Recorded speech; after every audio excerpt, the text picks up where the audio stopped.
Like, No, with regards to this offense. what did I do? Yes. What do you mean? What did I do? I mean, you're here for unauthorized use of a vehicle. Oh, So what did you do? I took someone's vehicle without their permission. All right. Because the police report is saying, at least he's saying he was drugged after meeting a female at a bar. That's what you seem shocked. Pause right there. The judge is clearly skeptical.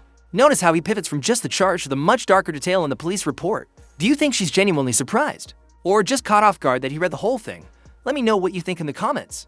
I want you to tell me the truth.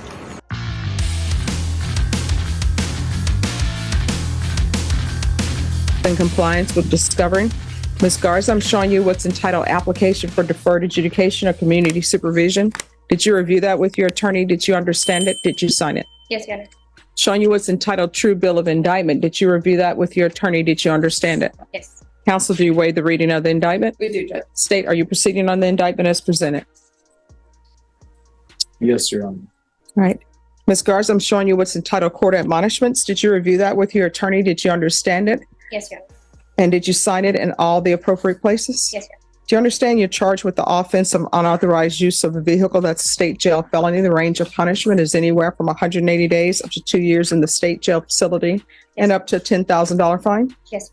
If you have a plea bargain agreement with the state, the court does not have to follow your plea. If for any reason the court doesn't follow your plea and gives you more than you bargained for, the fact that you entered a plea will not be used against you, and you will. This is critical. What she's applying for is called deferred adjudication. It's like hitting the pause button on a conviction. If she follows the rules, she avoids a formal felony on her record. But the margin for error, razor thin. Your application for deferred adjudication. If for any reason your deferred adjudication were revoked, the court could fine you guilty and sentence you up to 2 years in the state jail facility and up to a $10,000 fine. Yes, Your Honor. Counsel, has your client been able to provide you with any defenses? She has, Judge. Do you believe she has a rational as well as a factual understanding of the charge? Counsel, have there been any such motions? There isn't, Judge, but there might be an issue as to restitution. We are requesting a restitution hearing, and we'd request a limited right to appeal on the restitution issue only if necessary. There wouldn't necessarily be a right to appeal on the restitution hearing. It would be, this is the restitution amount. You all present evidence on that, and I either accept the amount as is or not, but there's no appealable issues for restitution. Okay, Judge. All right. I'm going to show you what's entitled, what's outside the agreement. The state is requesting that your deferred adjudication be for a term of 2 years. There'll be a TAP evaluation and 80 hours of community service restitution. Did you understand those are recommendations from the state and the court does not have to follow those recommendations? Yes, Your Honor. Then to the offenses charged, how do you plead? Guilty, not guilty, or no contest? No contest. State, any evidence? Your Honor, I offer State's Exhibit 1 in the attachments. No objection, Judge, but when given the opportunity, I would like to speak on behalf of Ms. Garza. Okay. After reviewing State's Exhibits 1 and attachments, the court will find there is sufficient evidence to find you guilty. The court will defer finding of guilt as you've applied for deferred adjudication. Are we proceeding with sentencing? We are, Judge. Anything you wish to say on behalf of your client? Yes, Judge. Ms. Garza, at the time of the offense, had been a drug addict for several years. When she was arrested, it was her first felony arrest, and it scared her. It scared her enough to get clean and to get a job. Since May 10th of this year, she's been clean. She did it on her own without going to rehab because she couldn't afford to go to rehab. And she's been clean for over 6 months. She has reconciled with her mother, and she's been employed since June of this year. She is a different person than the person that committed this offense because she understood and is willing to take responsibility for exactly what happened and wants to move forward with her life. She understood a change was necessary. And I think the person that you see today is a different person than the person that committed this offense. So we would request you place her on deferred adjudication because of that for the 2-year period and just follow the state's recommendation, Judge. And what did you do? Like, No, with regards to this offense. what did I do? Yes. What do you mean? What did I do? I mean, you're here for unauthorized use of a vehicle. Oh, So what did you do? I took someone's vehicle without their permission. All right. Because the police report is saying, at least he's saying he was drugged after meeting a female at a bar. That's what you seem shocked. That's what's in the police report. Have you read it? I went over it. It's just, Yes. I didn't read that exact part. Oh, that yeah, it says- he was drugged, but I understand. So was he drugged? No. And then he said his debit card was taken without his permission as well. I did not take his debit card. Well, they found it in your purse. That's what the police report says. Because it says right here. I don't Victim- remember them saying anything about that, and I No. don't remember having the debit card or anything. It says, according to the original case number, victim had been drugged after meeting a female at the bar. Victim allowed the female to take him home in his vehicle. After waking up, he discovered his vehicle was gone with the keys, cell phones, and multicolored debit card. He found out later in the day his debit card had been used at a local gas station. The stolen vehicle, which is what we're here today, was found today, had the keys in the ignition, and had no signs of tampering in the steering column. Victim stated he never gave any consent to take or use his vehicle and wanted to process with charges. Victim gave us consent to process and search the vehicle. While searching the vehicle, victim's debit card was found inside her purse. So they're saying they found his debit card inside your purse. Mhm. The debit, well, I mean, you're saying, No, I'm saying I understand what you're saying. I don't recall them ever saying that, or them telling me that, or of them ever saying that they found a debit card in the purse. If they did, yeah, that's what they say right here. I understand. I just don't recall them ever telling me that personally, or them ever bringing Well, that up. wait a second. This is what the police report says. The debit card was a multicolored debit bank card. I also found a gray camouflage bag in the trunk with some work gear and victim's work identification card. Suspect, that's you, was advised of her rights and asked why victim's debit card was in her purse. Suspect said she found it in the vehicle and thought it belonged to her friend. The bag in the trunk, she said, was already there. She said she didn't know the vehicle was stolen. So the debit card was found in your purse. When you're drug tested today, what are the results going to be? I'll be clean. All right, so we'll do a drug test. And boom, the courtroom twist hits hard. 1 second she says she's clean, the next admits she smoked weed yesterday. This is where courtroom credibility can crumble in seconds. How do you think the judge is going to react to that one? Today, then I'll come back with sentencing. A few moments later. So when's the last time you used marijuana? Yesterday. All right, so what? Your attorney was singing your praises about how you've gotten your life together and you did it all on your own. So why are you using marijuana?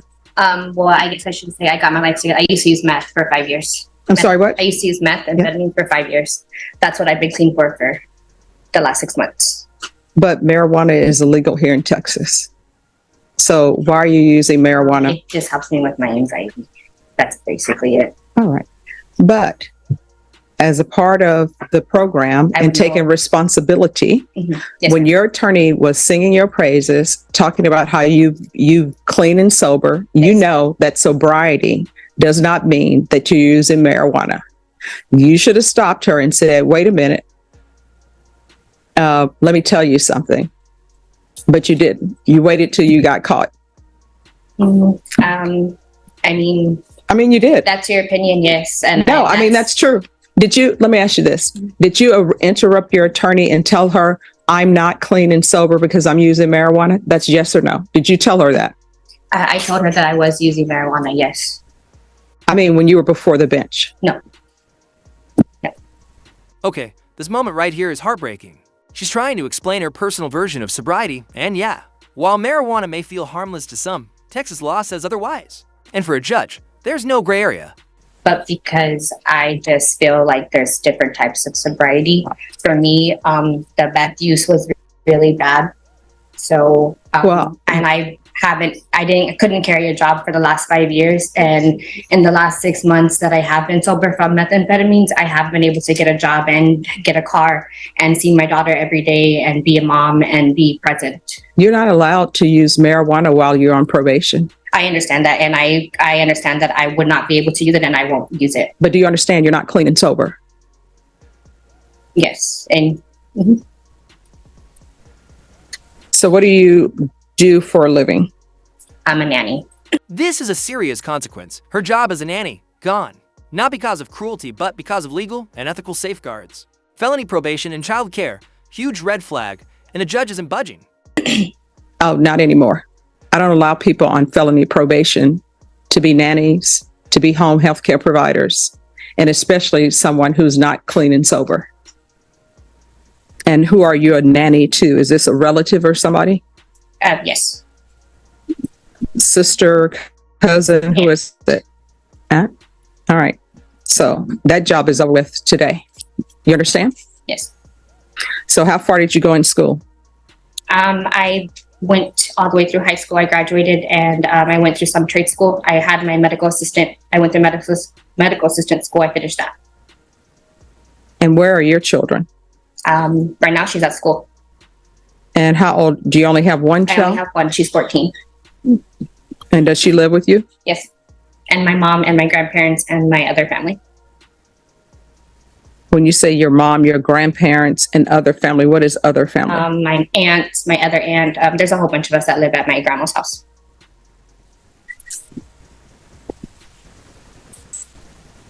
All right. This is what the court is going to do. Are there any other questions? No, Your Honor. All right. There's a $500 fine that will be probated. 3 years deferred adjudication. Going to do a TAP evaluation, follow recommendations. If they recommend inpatient treatment, we'll start with intensive outpatient treatment. There's going to be 90 sober meetings in 90 days. I'm going to want her tested for levels. If the marijuana levels go up, then we're going to address that. Yes. There is going to be the UA hotline.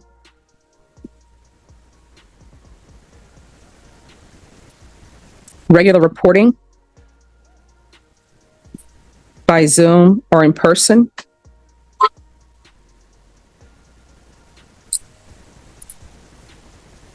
$100 hours of community service restitution. Parenting classes. Once she completes parenting classes, 50 of those hours will be deemed to be satisfied. You're either going to get a higher level education, or either you're going to complete trade school or whatever you're going to do. That's going to be required. And once that's completed, then the remaining of the community service will be deemed to be satisfied. Proof of employment within 30 days. There's to be no employment as a home health care provider or with minors. There's to be no unsupervised contact with minors. Other than her daughter, accurate? No unsupervised contact with minors. Supervised with her. I'm sorry? I won't ever be unsupervised with her. I'm sorry, what? I won't ever be unsupervised with my daughter. All right, My mom always is there with her. thank you. Mhm. And do you have any CPS history? There was a long time ago, but they were both closed and dropped All right, and what was the CPS history concerning? due to my meth use. Okay. I'm going to want field visits.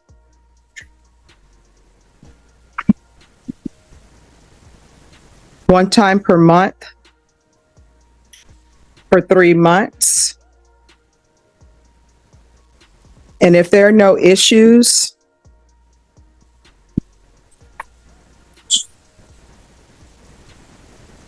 then it'll be one time every 4 months.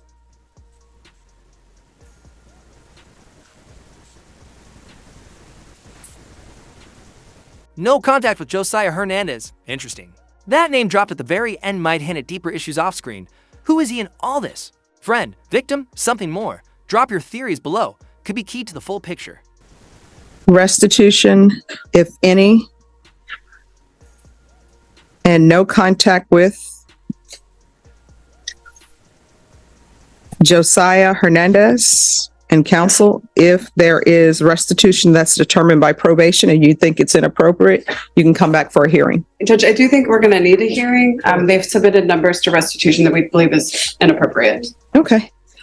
All right. And probation, is there anything else she needs? Your Honor, I apologize. He said restitution if any and no contact with Josiah Hernandez. Yes. And it's Josiah. Thank you, Judge. Nothing else, Judge. Is there anything you need from the court to be successful? No, Your Honor.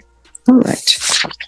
And then if you all want, Ms. Ferguson will set it for a restitution hearing. I'm going to show you what's entitled Trial Court Certification of Defendant's Rights to Appeal. Did you review that with your attorney? Did you understand it? And did you sign it? Yes. All right, because this is a plea bargain agreement, because I followed your plea bargain agreement, and because you waive your right to appeal, you do not have the court's permission to appeal. Do you understand? Yes. All right, we can go off the record. In this court, communication is key. If you want to be successful on probation, you'll need to communicate with the probation officer. If there's an issue and you feel they're not addressing it, you can always come back to the court. Do you understand? Yes. All right. Is there anything else? No, Judge. All right. Just have a seat. They'll go over conditions with you.